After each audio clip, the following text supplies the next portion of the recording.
STA TV, Media Syiar Islam.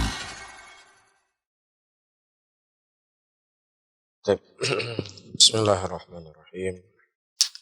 Assalamualaikum warahmatullahi wabarakatuh. Alhamdulillah hamdan katsiran thayyiban mubarakan fih mubarakan alaih kama yuhibbu rabbuna wa yarda. Wa usalli wa usallim ala nabiyyina al-karim Muhammadin wa ala alihi wa ashabihi wa man tabi'ahum bi ihsanin ila yaumiddin.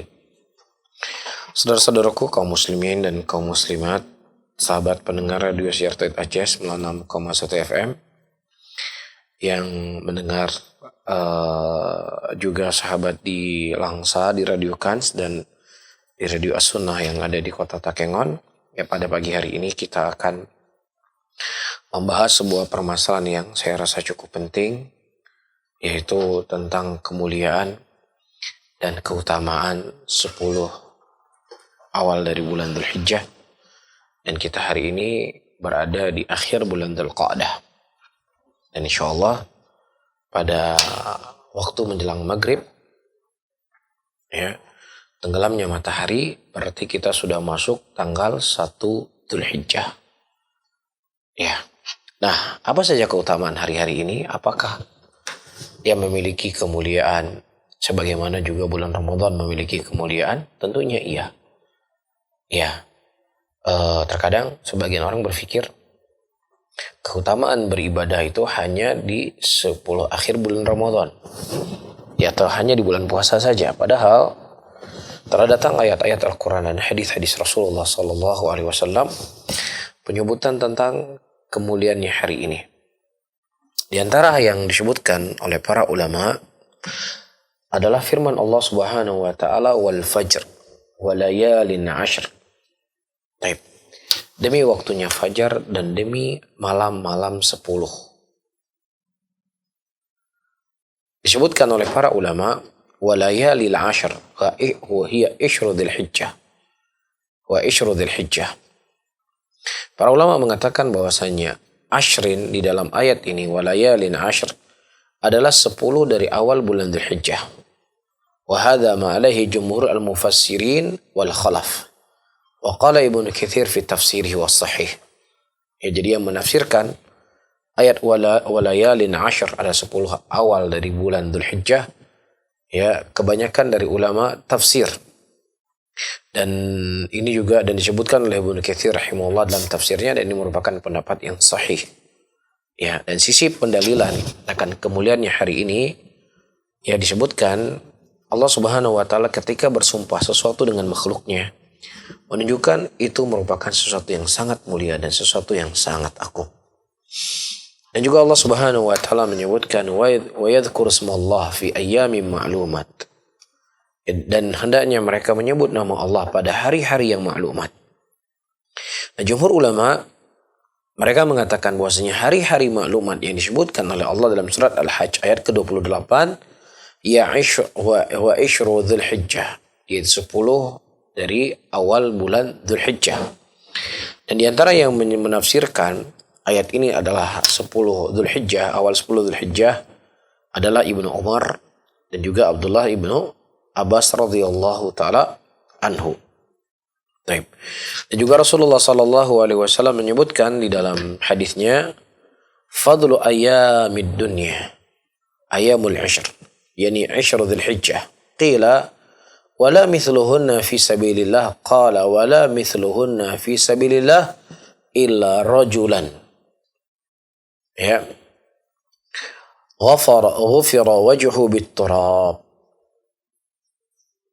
Dari Jabir bin Abdullah radhiyallahu taala anhu, Nabi sallallahu alaihi wasallam mengatakan, fadl ayyamid dunya, hari yang paling mulia di dunia ini adalah hari 10 dari awal bulan Dzulhijjah. Loh, bukannya yang paling mulia itu 10 akhir bulan Ramadan? Iya. Para ulama menerangkan dan menjelaskan, malamnya jelas Malam-malam Ramadan itu adalah malam yang paling mulia di antara semua malam. Ya, dan di antara malam Ramadan yang paling mulia adalah malam ganjil. Dan di antara malam yang paling mulia di antara malam ganjil adalah malam Lailatul Qadar. Nah, adapun harinya ya siang dari siangnya, maka hari yang paling afdal adalah awal dari 10 bulan Dzulhijjah. Yang kita akan masuki besok hari. Ya sudah mulai 10 Dzulhijjah. Kata Rasulullah SAW itu merupakan hari yang paling mulia di dunia ini. Kemudian para sahabat bertanya, ya Rasulullah, apakah hari-hari yang seseorang beribadah di 10 Dzulhijjah ini, dia semisal seperti orang yang berjihad di jalan Allah Subhanahu wa taala? Kata Rasulullah SAW, wala mithluhunna. Tidak semisal orang yang berjihad di jalan Allah. Kita mengetahui bahwasanya jihad di jalan Allah adalah keutamaan, kemuliaan, fadilah yang sangat banyak. Akan tetapi orang-orang yang mereka beribadah di 10 bulan Dzulhijjah, mereka berada di rumah mereka. Ya, mereka berada di masjid-masjid mereka. Mereka dengan aktivitas mereka seperti biasa, tetapi mereka tingkatkan lebih dari ibadahnya. Maka itu lebih mulia daripada orang yang berperang di jalan Allah Subhanahu wa taala. Subhanallah. Ya, mungkin seseorang akan berpikir kapan akan terjadi jihad? Maksudnya dengan jihad yang syar'i. Walaupun kita tidak mengharapkan terjadinya peperangan. Tapi kalau seandainya terjadi peperangan, jihad yang syar'i maksud saya dipimpin oleh seorang pemimpin negeri yang mana misalnya orang-orang kafir ingin menyerang negeri kita, dan kemudian diantaranya ya, karena kemudian pemimpin meminta rakyatnya untuk membela negerinya, ya membela Islam dan seterusnya, maka itu diantara bentuk jihad yang syar'i. Nah, ini tentunya sesuatu yang mungkin sangat jauh itu terjadi. Mudah-mudahan tidak terjadi. Dalam arti kata tidak terjadi peperangan. Namun ternyata ada ibadah, amalan yang seseorang melakukannya ternyata lebih mulia daripada jihad itu sendiri. Kecuali kata Rasulullah SAW, seorang laki-laki yang dia diampuni, yang maksudnya dia itu meninggal. Ya, dia tidak pulang, dia pergi dengan hartanya, dengan nyawanya, kemudian tidak ada yang kembali. Ya, maksudnya digugur dalam peperangan. Nah, ini baru lebih afdol berjihad. Ya, sebagaimana hadis yang datang dari Abdullah bin Abbas radhiyallahu taala anhu, di mana Rasulullah mengatakan, "Ma min ayamil amalu salih fiha ahabbu ila Allah min hadhil ayam." Yani ayamul ashar. Qalu ya Rasulullah, wala jihad fi sabilillah? Qala wala jihad fi sabilillah illa rajulun kharaja bi nafsi wa mali thumma lam yarji min dzalika bi syai'. Ma min ayamin, tidak ada hari-hari yang lebih mulia, yang lebih dicintai oleh Allah Subhanahu wa taala seseorang beramal soleh pada hari-hari tersebut. Kemudian qalu ya Rasulullah, kemudian para sahabat bertanya, ya Rasulullah, tidakkan juga dengan jihad fisabilillah? Juga dengan tidak, begitu juga tidak dengan jihad fisabilillah. Maksudnya, saya ulangi kembali, ibadah yang dilakukan oleh seseorang, amalan soleh itu lebih mulia daripada jihad fisabilillah. Kecuali seorang laki-laki yang dia keluar dengan hartanya, dengan nyawanya, kemudian tidak ada sesuatu apapun yang kembali. Maksudnya, dia gugur di medan peperangan. Subhanallah. Ya, ini merupakan hari-hari yang terkadang seseorang tidak peduli. Hari-hari yang seseorang menganggap ini hal yang enteng. Hari-hari yang menganggap ini bukan hari yang mulia. Ini hari yang sangat mulia. Hari yang sangat agung, berhadirin dan hadirat rahimani wa rahimakumullah. Baik. Kemudian, ya, kenapa hari ini merupakan hari yang sangat mulia? Di antaranya disebutkan wa yaumul arafah yaumul hajjal akbar. Hari Arafah. Karena pada tanggal 10 Dzulhijjah, ya dari awal Dzulhijjah sampai 10 Dzulhijjah, di situ ada satu hari di mana para jamaah haji mereka wukuf di Arafah. Wa yaumu maghfiratul dzunub, hari di mana Allah akan mengampuni dosa hamba-hambanya. Hari di mana Allah Subhanahu wa taala akan memerdekakan hamba-hambanya dari neraka. Walau lam yakun fi dhi 'ishri dzulhijjah illa yauma Arafah, lakafa dzalika fadlan.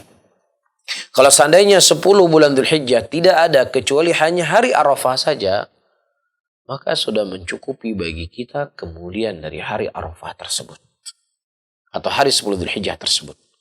Wa qad taqallamna an fadl yaumil Arafah wa hadiyun Nabi sallallahu alaihi wasallam hadin Nabi SAW fi risalah. Nah, fi risalah al-hajj. Dan kita telah berbicara tentang kemuliaan hari Arafah. Jadi 10 Dzulhijjah ini bukan hanya ada hari Arafah saja di situ. Saya ulangi kembali, kalau seandainya hanya ada hari Arafah saja, sudah cukup hari itu hari yang mulia. Nah, di sana ada hari An-Nahr. Ya, hari raya Idul Adha. Ya, di mana para jemaah haji mereka melempar jamarat.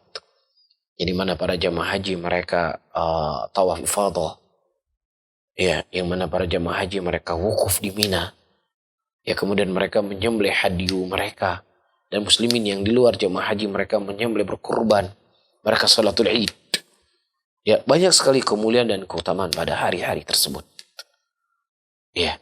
Dan juga para hadirin dan hadirat rahimani rahimakumullah, ya, berkumpulnya ummahatul ibadah, berkumpulnya ibu dari ibadah pada hari tersebut. Disebutkan oleh Al-Hafidz Ibnu Hajar rahimahullah, "Walladzi yadhharu anna as-sababa fi imtiyazi 'ashri Dzulhijjah li makan al-ijtima' ummahatul ibadah fi wa as-salah wa siyam wa sadaqah wal hajj wa la yata'atta dzalik fi ghairihi." Baik.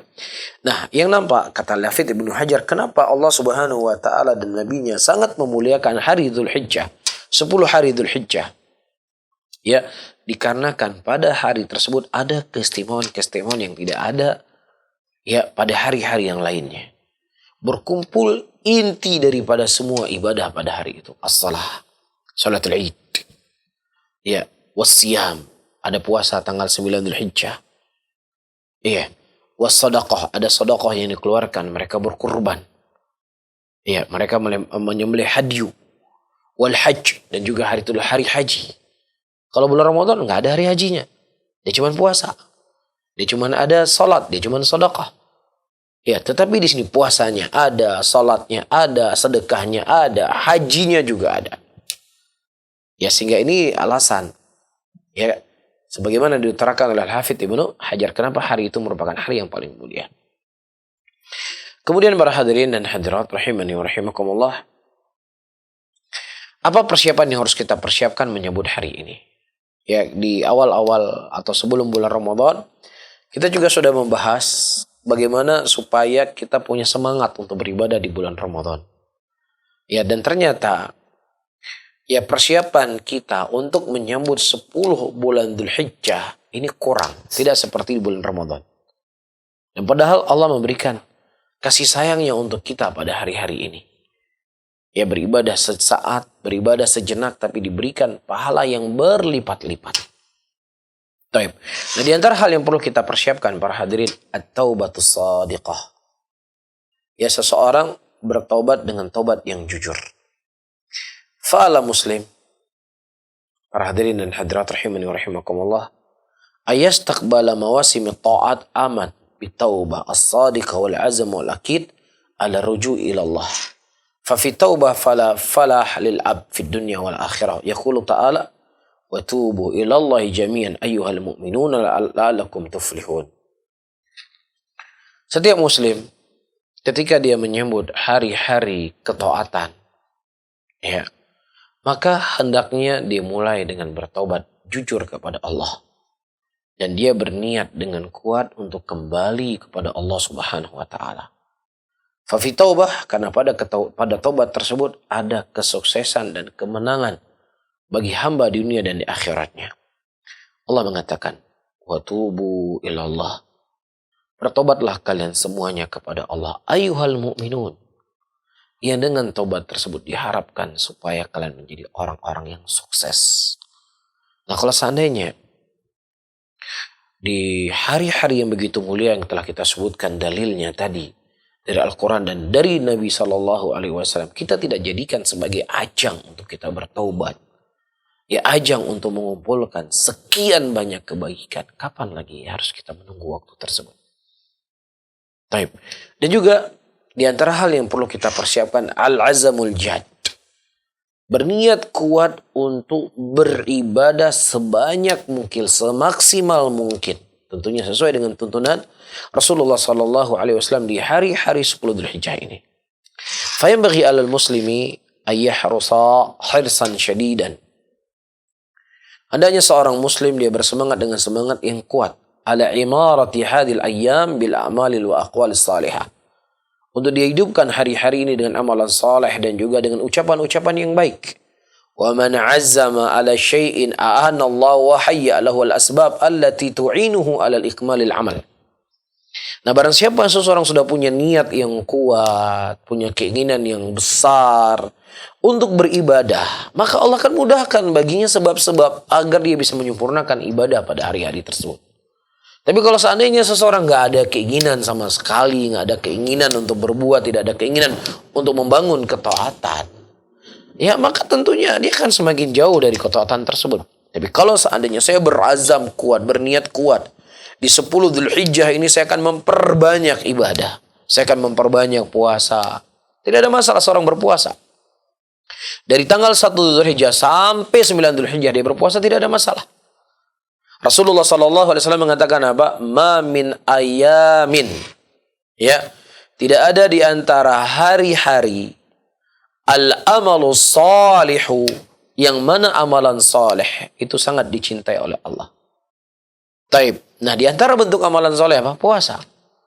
Jadi puasa 10 Dzulhijjah itu tidak hanya ya pada tanggal 9 Dzulhijjah saja, pada hari Arafah. Tapi tidak ada masalah dia berpuasa. Demikian kurang lebih difatwakan oleh Syekh Ibnu Utsaimin rahimahullah. Begitu juga dia memperbanyak sedekah. Ya, dia memperbanyak ibadahnya, memperbanyak baca Qur'annya, memperbanyak berzikirnya, dan amalan-amalan yang lainnya. Ya, dan saya ingatkan kembali, saya ulangi kembali. Itu lebih besar pahalanya, lebih besar keutamaannya dibandingkan orang yang berjihad di jalan Allah Subhanahu wa taala. Baik. Kemudian barang siapa yang seseorang mereka jujur kepada Allah, maka Allah Subhanahu wa taala akan memudahkannya. Allah mengatakan walladzina jahadu fina, dan orang-orang yang mereka bersungguh-sungguh di jalan kami, maka niscaya kami akan memberikan petunjuk kepada mereka untuk berjalan di atas jalan tersebut. Dan juga di antara yang harus kita persiapkan para hadirin dan hadirat, al-bu'du anil ma'asi. Menjauhkan diri daripada maksiat. Ya, menjauhkan diri dari maksiat. Fakama anna ta'ata asbabul qurb min Allah ta'ala fal ma'asi asbabul li bu'di anillahi wa tard min rahmatihi. Sebagaimana ketaatan merupakan sebab-sebab dekatnya seseorang dengan Allah, maka maksiat juga merupakan sebab-sebab jauhnya seseorang dari Allah, dan dia juga akan menjadi sebab dijauhkan dari rahmatnya Allah. Wa qad yuhramul insanu rahmatallah bisababi dzambin yartakibuha. Dan terkadang seseorang itu diharamkan dari rahmatnya Allah dikarenakan dosa yang dilakukan. Fa in kunta tatma' fi maghfirati dzunub, kalau seandainya engkau bersyahwat, berhasrat kuat untuk mendapatkan pengampunan dosa, wal 'itq minan nar, dan dijauhkan dari neraka atau dibebaskan dari neraka, fahdar, maka hati-hatilah terjatuh dari maksiat. Ya, terkhusus hari-hari ini. Hari-hari yang mulia, hari-hari yang para sahabat Rasulullah SAW mereka mengejar untuk bisa beramal semaksimal mungkin pada hari tersebut. Karena besarnya pahala. Tetapi ada orang yang mereka berbuat dosa dan maksiat pada hari tersebut. Bukankah ini menunjukkan bahwasanya orang tersebut memang tidak ada keinginan untuk mendapatkan kebaikan untuk kampung akhiratnya? Fahris akhil muslim ala ikhtinam hadil ayam. Wa asin istiqbalaha qabla an tafutaka fatandam. Wala ta sa'ata mundimun. Bersemangatlah wahai saudara saya muslim untuk beribadah semaksimal mungkin pada hari-hari tersebut, dan sambutlah hari tersebut dengan sambutan yang baik dengan ibadah sebelum itu hilang darimu, dan engkau akan menyesal. Ya, engkau akan menyesal. Allah akan menampakkan amalan orang-orang yang mereka beribadah di 10 awal bulan Dzulhijjah. Kemudian ketika dia melihat catatan amalan kebaikannya, tidak tercatat dia beribadah pada hari tersebut. Kalau seandainya dia sempat dulu beribadah di 10 Dzulhijjah, maka niscaya dia akan diselamatkan oleh Allah dari neraka dan dia masuk ke dalam surganya Allah Subhanahu wa ta'ala. Dan juga para hadirin dan hadirat, Apa amalan yang kita lakukan? Di antara amal yang dilakukan disebutkan di sini qiraatul Quran, membaca Al-Quran, beristighfar, berbakti kepada kedua orang tua, menyambung tali silaturahmi, menyebarkan salam, memberikan makanan kepada orang yang membutuhkan. Memperbaiki manusia yang mereka saling bermusuhan, mengajak manusia kepada yang ma'ruf, mencegah manusia dari yang mungkar, menjaga lisannya, menjaga kemaluannya. Dia berbuat baik kepada tetangganya, dia memuliakan tamunya, dia berinfak di jalan Allah, membantu pembangunan masjid misalkan, membantu anak-anak yatim, membantu para penuntut ilmu, membantu untuk menyebarkan dakwah dan menyebarkan kebaikan. Dan juga daripada hal yang disunahkan untuk seseorang memperbanyak beramal, dia menafkahi keluarganya, menafkahi istrinya, menafkahi anak-anaknya, dan dia menjadi kafil anak-anak yatim. Dia mendatangi orang sakit, menunaikan hajat-hajatnya. Terlebih hari-hari yang memang kehidupan manusia sempit ekonominya, sulit untuk bekerja, penyempitan, karena memang itu hal yang maslahat dilihat oleh pemerintah. Terlebih di Aceh turun hujan, mungkin banyak rumah saudara-saudara kita yang kebanjiran, banyak rumah janda-janda yang mungkin mereka tidak punya suami, yang di musim di luar pandemi saja mereka hidupnya susah. Maka ada kepedulian orang-orang yang mereka diberikan kelebihan oleh Allah Subhanahu wa taala untuk melihat ke kiri, melihat ke kanan, melihat ke depan, melihat ke belakang, menghubungi dan bertanya keadaan kondisi orang-orang yang lemah tersebut. Harus ada rasa empati, harus ada sikap sosial pada diri kita. Jadi para hadirin dan hadirat rahimani wa rahimakumullah, teman-teman yang mungkin semangat untuk menyebarkan dakwah, punya komunitas-komunitas kajian, panitia-panitia pembentukan kajian dan seterusnya. Ini merupakan hal-hal yang positif. Ini merupakan hal-hal yang mulia, ini merupakan hal yang agung. Akan tetapi kita nggak hanya berhenti di situ saja. Kita tidak hanya berhenti menyentuh muslimin dari sisi hatinya. Kita juga harus bersemangat menyentuh muslimin dari perutnya mereka. Karena ketika perut manusia itu telah diisi, maka insya Allah hatinya mudah untuk kita sentuh. Tapi kalau seandainya seseorang perutnya lapar, tidak terisi, sulit hatinya untuk bisa kita sentuh. Maka dari metode dakwah Nabi kita SAW, Rasulullah tidak hanya berdakwah menyampaikan ini haram, ini halal, ini tauhid, ini syirik, ini ibadah, ini keutamaannya demikian.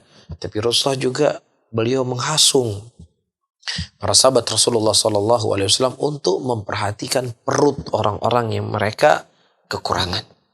Bahkan orang yang punya kelebihan pun dipikirkan oleh Rasulullah perutnya mereka. Sahabat-sahabat yang baru masuk Islam pada waktu itu ikut berperang bersama Rasulullah, merekalah yang diberikan harta rampasan perang yang sangat banyak. Taktik Nabi SAW dalam beliau berdakwah. Karena itu, dakwah ini, penyebaran Islam itu bukan hanya di pundak fulan, di pundak alan saja.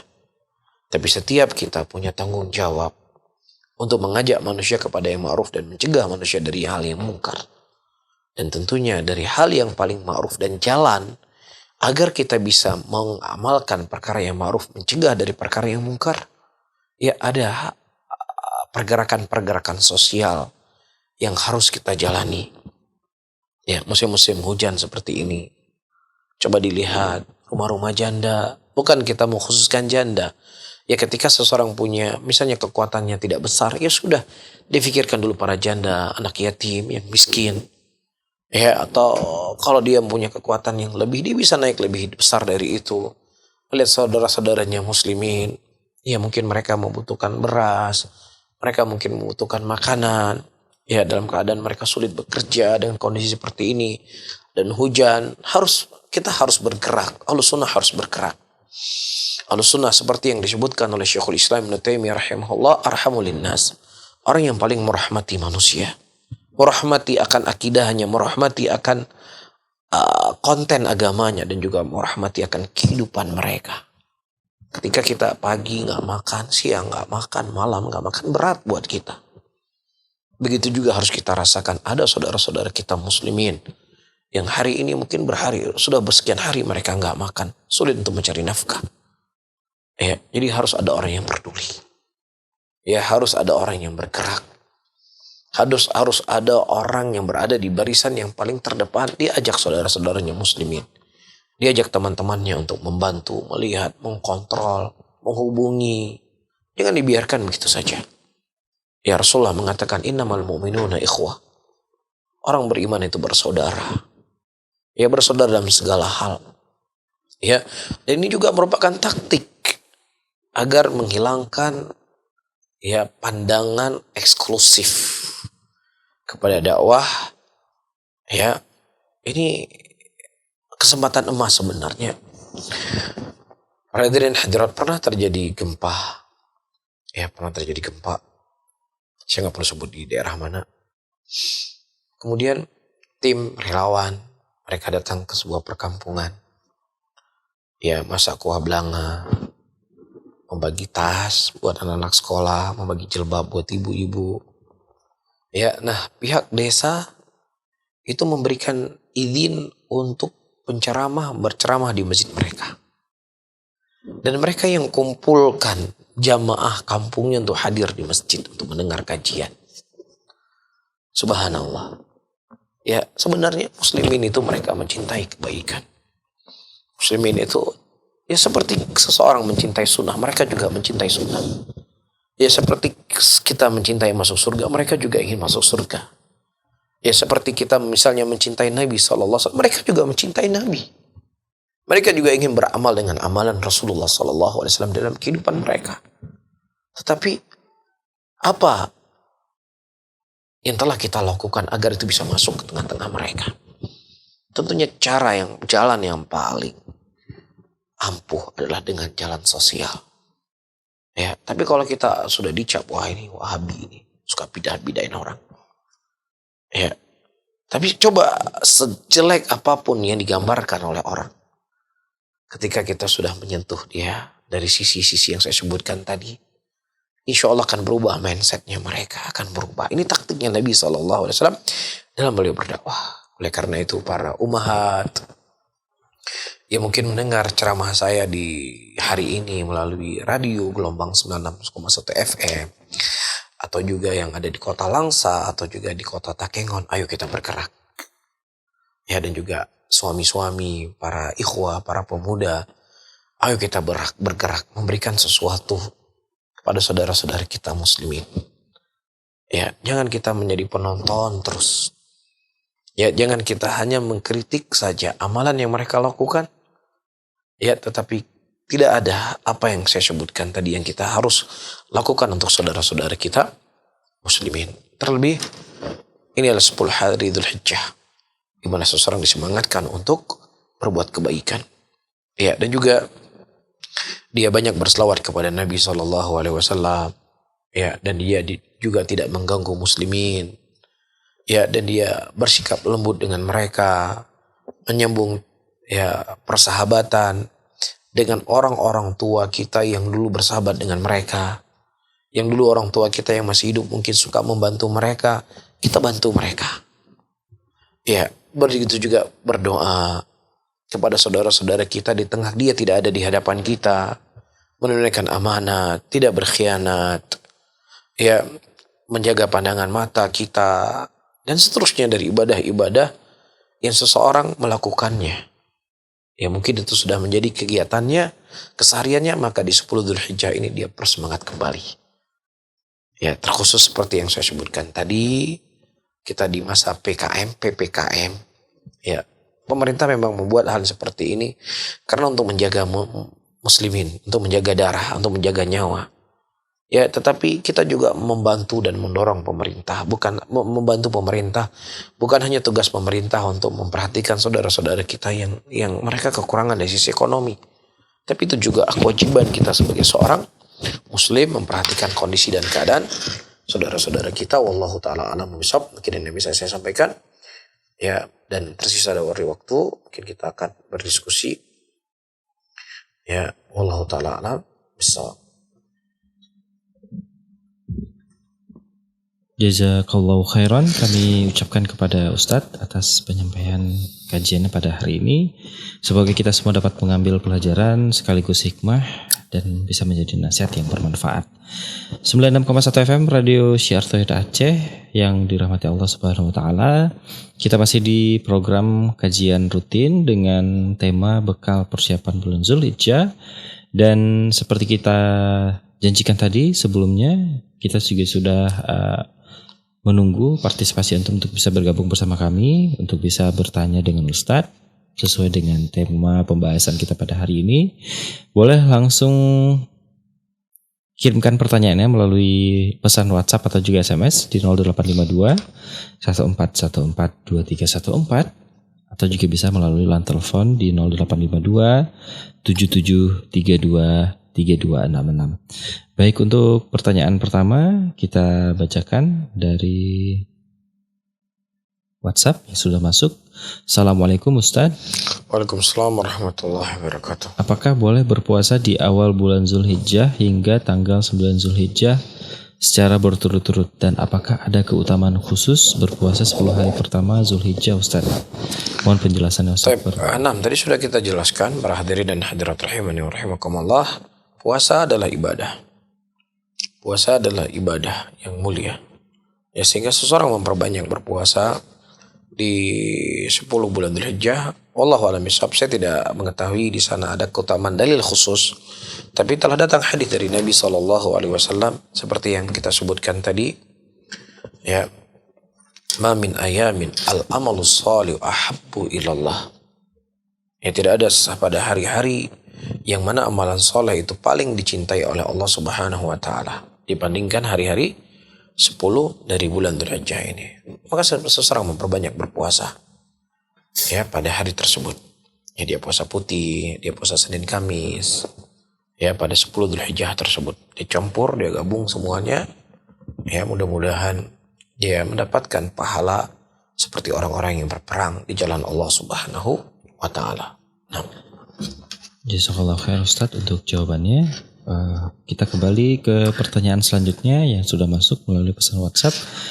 Ustadz, bagaimana hukum seorang wanita yang ingin pergi haji tapi tidak bersama mahram dikarenakan suaminya meninggal dunia dan tidak ada anak laki-laki?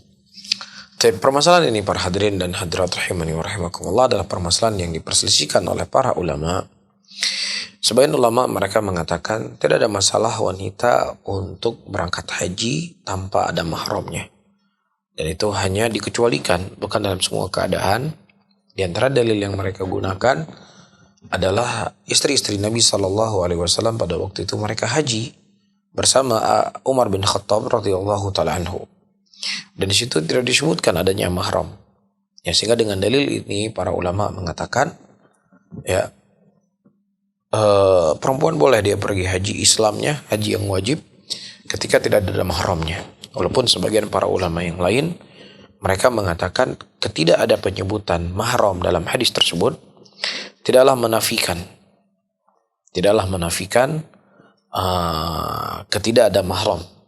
Ya, al-muhim ini perkara yang diperselisihkan oleh para ulama di dalam permasalahan ini, tetapi tentunya ketika dia menyertai mahram maka tetap itu lebih baik dan lebih mulia dan keluar daripada khilaf itu sendiri. Nah, Allahu a'lam bishawab. Baik, jazakallahu khairan untuk jawabannya, dan kita kembali membacakan pesan yang masuk di WhatsApp 0852 1414 2314. Assalamualaikum Ustadz, apakah salah satu adab berkurban yaitu suhibul kurban melihat hewannya saat disembelih? Bagaimana jika kita tidak melihatnya? Nah, di antara hal yang disunahkan para hadirin dan hadirat rahimani wa rahimakumullah, hewan kurban yang dia kurbankan itu pertama dia sembelih sendiri. Kalau dia memang tidak punya kemampuan untuk menyembelih sendiri, setidaknya dia melihatnya hewan tersebut ketika disembelih. Dan ketiga, dia memakan daging kurban yang disembelih tersebut. Jadi di antara sunnah.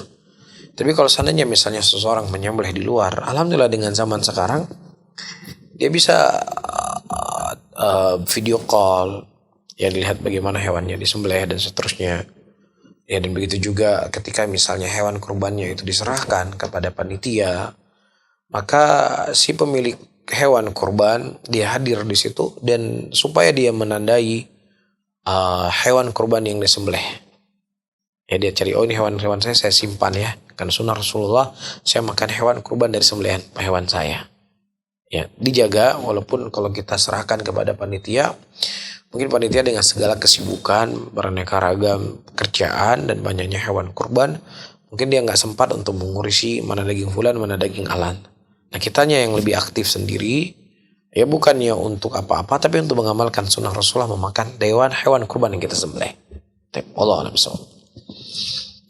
96,1 FM, kita masih di kajian rutin bersama Ustadz Haris Abu Nofa Fitahullah dengan pembahasan bekal persiapan di bulan Zulhijjah. Dan seperti janji kita tadi, kita masih menunggu pertanyaan antum semua untuk bisa bergabung bersama kami di 0852 14142314 melalui pesan WhatsApp dan juga melalui telepon di 0852 77323266. Untuk pertanyaan selanjutnya kita bacakan kembali. Assalamualaikum. Waalaikumsalam warahmatullahi wabarakatuh. Bagaimana hukum saya? Saya alhamdulillah mampu untuk berkurban Ustadz, tapi uang tersebut ingin diplotkan untuk biaya pernikahan. Apakah saya tetap berkurban atau uang tersebut dipakai untuk menikah? Saudara-saudaraku muslimin dan muslimat rahimani wa rahimakumullah. Berkurban adalah ibadah yang sangat mulia, ibadah yang sangat agung. Ya, dia bahkan ulama mengatakan di antara semua ibadah maliyah, maka ibadah kurbanlah yang paling afdal. Di mana seseorang menumpahkan darah untuk Allah Subhanahu wa taala di hari-hari yang mulia, di hari-hari yang agung. Sehingga ini merupakan kesempatan emas bagi seseorang untuk bersemangat berkurban hari tersebut. Tanpa dia ingin membahas hukumnya wajib apakah sunnah. Oh, sunnah adalah kan sunnah hana wajib, hana disyah, hana kepegat. Hendaknya seorang muslim tidaklah demikian. Nabi kita SAW dengan segala kekurangan kehidupan beliau di dunia ini, beliau pernah berkurban 100 ekor unta. Subhanallah. Kalau dianggap dari sisi ekonomi, kita lebih nyaman hidup kita dari sisi ekonomi dibandingkan Nabi SAW. Ya, bersamaan dengan itu Rasulullah SAW semenjak disyariatkannya berkurban, beliau tidak pernah meninggalkan berkurban sama sekali. Antara yang stabil beliau lakukan dengan yang paling banyak, yaitu 100 ekor unta tadi. Ya, oleh karena itu semaksimal mungkin. Ya, kenapa kita ngopi setiap hari kita punya uang? Ya, kalau seandainya orang ingin manage dirinya, setiap dia ngopi dia ada 30.000, kenapa nggak dia tabung sehari 20.000? Ya, agar setiap tahun dia bisa berkurban. Ya, padahal itu kemaslahatannya Allah nggak butuh daging kita. Allah nggak butuh hewan daging yang kita sembelih itu untuk Allah nggak butuh. Yang Allah butuhkan adalah takwa yang kita lakukan kepadanya. Itu pun masalahnya kembali kepada kita. Iya, dan akan menjadi kendaraan dia kelak di yaumul qiyamah. Beribadahlah, wa may yattaqillah yaj'al lahu makhraja. Bertakwalah kamu kepada Allah, maka Allah akan berikan kepadamu jalan keluar. Ya, 1-2 juta yang dikeluarkan untuk berkorban ini tidak akan mengurangi harta dia dalam masalah dia menikah. Ya, insya Allah kalau memang dia menikah tadinya ingin sewa gedung, ya udahlah, karena saya ingin berkorban ya buat di rumah. Yang tadinya dia mau undang orang 1.000 orang, ya sudah saya ingin berkorban, saya kurangi 200 orang dan seterusnya. Ada solusi yang bisa dilakukan. Ya, dan insya Allah bersamaan itu dia bekerja mencari nafkah. Ya, kecuali hal nih, kalau saya berkurban saya nggak punya makanan di rumah, istri saya nggak makan, anak saya nggak makan, kewajiban saya di depan ini sudah tempo waktu dan semisalnya, lain masalah. Tapi kalau kapan mau nikahnya? Tahun depan. Tahun depan mau nikah. Iya. Nah, tahun depan Anda bisa mati sebelum Anda menikah. Tapi setidaknya Anda sudah persiapkan bekal kendaraan Anda untuk di yaumul qiyamah. Wallahu a'lam bishawab. Jazakallah khair Ustadz untuk jawabannya. Kita kembali ke pertanyaan selanjutnya yang sudah masuk di pesan WhatsApp. Bismillah, izin bertanya Ustadz, bagaimana para ulama menghukumi hadis tentang larangan memotong kuku dan rambut bagi orang yang berniat kurban waktu masuk awal Zulhijjah? Apakah kurbannya batal atau ini hanya sekedar sunnah? Mohon penjelasan Ustadz. Nah, jadi siapa yang mereka memotong kuku atau memotong rambut dari hadis yang diperintahkan oleh Nabi SAW untuk kita menahan memotong itu semuanya, ya itu tidak sampai membatalkan kurbannya, tetapi dia telah melakukan sesuatu yang menyelisihi dari sunnah Rasulullah SAW. Adapun kurbannya tetap sah walaupun dia telah memotong kukunya sebelum waktunya. Namun para hadirin dan hadirat rahimani wa rahimakumullah, harus diketahui yang ditahan untuk memotong kuku itu hanya siapa? Hanya pemilik hewan kurban tadi. Misalnya ada seorang ayah, dia berkurban seekor kambing atas nama dia dan dia niatkan kepada keluarganya. Jadi yang tidak menyembelih atau yang tidak memotong kuku dan rambut dan sebagainya adalah si pemilik hewan kurban. Adapun yang diniatkan pahala untuk mereka, mereka tidak terlarang untuk memotong kuku, memotong rambut dan yang semisalnya. Wallahu a'lam. Baik, jazakallahu khairan Ustaz untuk jawabannya. Untuk pertanyaan selanjutnya kita bacakan yang masuk dari pesan DM di Instagram dari Mustami'ah. Bismillah Ustaz, jika seseorang memiliki tabungan pas-pasan yang dia niatnya untuk umroh, mana lebih dia utamakan, umroh, akikah anaknya, atau berkurban? Para hadirin dan hadirat rahimani wa rahimakumullah, umroh kita nggak tahu kapan itu umroh akan berlangsung. Ya, nah sementara ada di hadapan kita ini ibadah yang sangat mulia. Ya, ibadah berkurban di 10 akhir di hari tasyrik. Ya, setidaknya mana yang di depan itulah kita kedepankan. Umrah adalah ibadah, berkurban juga adalah ibadah. Ya, mudah-mudahan dengan berkurban yang dilakukan, ya Allah Subhanahu wa taala akan mudahkan dia dengan urusan dia selanjutnya. Ya, dan seperti yang kita sebutkan tadi, biasanya biaya umrah di atas 20 juta. Dia mengeluarkan sekarang 2,5 juta untuk berkurban. Kan tidak akan mengurangi banyak dari apa yang telah dia tabung. Kan seperti itu. Ya, tetapi terkadang, mohon maaf saya nggak maksudkan kepada yang bertanya. Terkadang, kenapa seseorang nggak bertanya, Ustadz mana yang lebih baik? Saya mengurangi untuk ngopi atau saya berkurban? Kan gitu seharusnya pertanyaannya. Kenapa selalu dikaitkan dengan ibadah-ibadah lain semuanya? Ustadz, ya bolehkah saya meninggalkan ngopi ya sehingga uang saya bisa saya tabung untuk pergi untuk menyembelih? Seharusnya begitu dong. Yang apa istilahnya, yang harus kita tinggalkan, yang harus kita lebih memanage. Ya wallahu a'lam bishawab. Baik.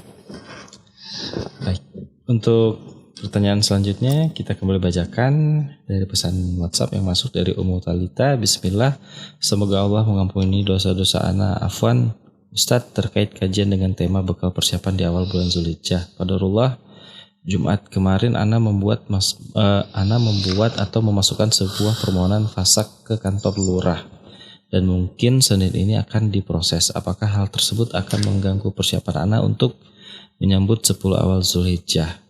Permohonan fasak tersebut karena ana ingin menyelamatkan diri ana dan kedua anak ana terhadap keislaman ana agar tidak terjatuh dalam kekufuran akibat dari bermudah-mudahan dari sikap suami yang suka memperolok-olok agama. Allah Ta'ala. Nasallallahu salamata wa lafiyah. Para hadirin dan hadirat rahimani wa rahimakumullah. Dan kepada saudari yang bertanya, mudah-mudahan Allah Subhanahu wa taala memberikan jalan keluar yang terbaik ya kepada yang bertanya. Ya, dan kalau memang seandainya kondisi dan keadaan seperti yang digambarkan, dia mengkhawatirkan agama untuk dirinya dan anak-anaknya, ya, dan untuk menyelamatkan akidahnya bahkan dari kekufuran, maka ini merupakan sebuah ibadah yang sangat mulia, ini ibadah yang sangat agung.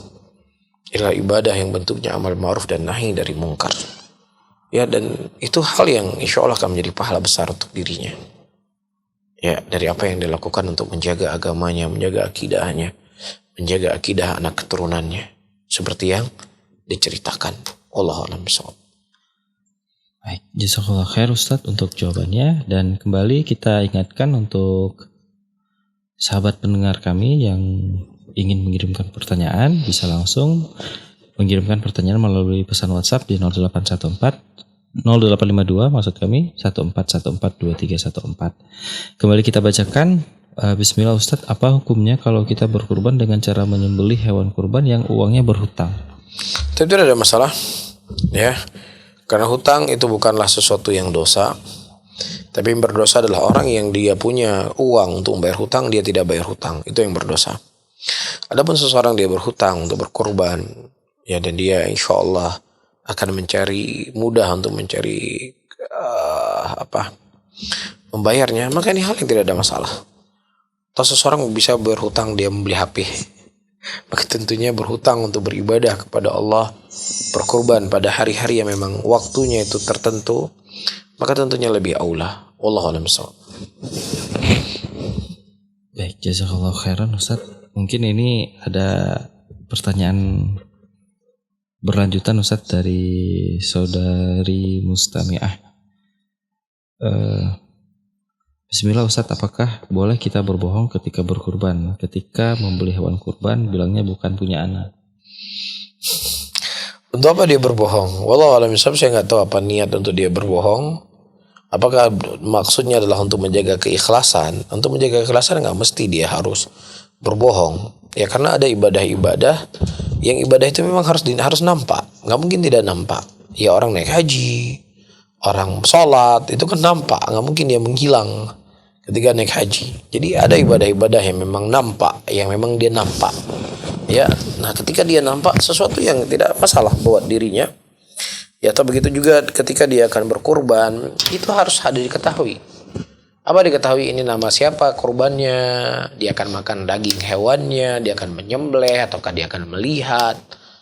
Ya, jadi tidak semua amalan dinampakkan itu menjadi hal yang salah. Justru ada amalan-amalan harus nampak.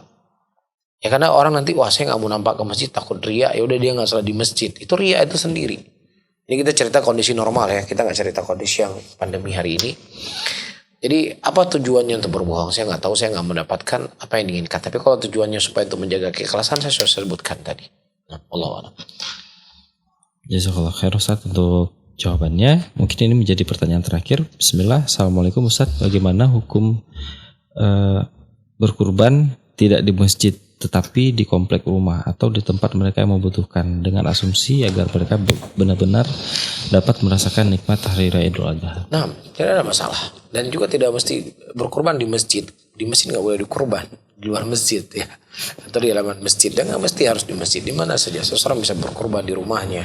Ada seorang sahabat dia telah berkurban di rumahnya sendiri. Nggak ada masalah di mana saja. Yang paling penting adalah pertama berkurban itu adalah untuk Allah, ditumpahkan darah untuk Allah. Yang kedua juga kita ingin merealisasikan hadis Rasulullah hari raya, hari makan dan minum. Agar bagaimana tidak ada saudara kita muslimin di hari raya itu tidak makan. Allahu a'lam bishawab.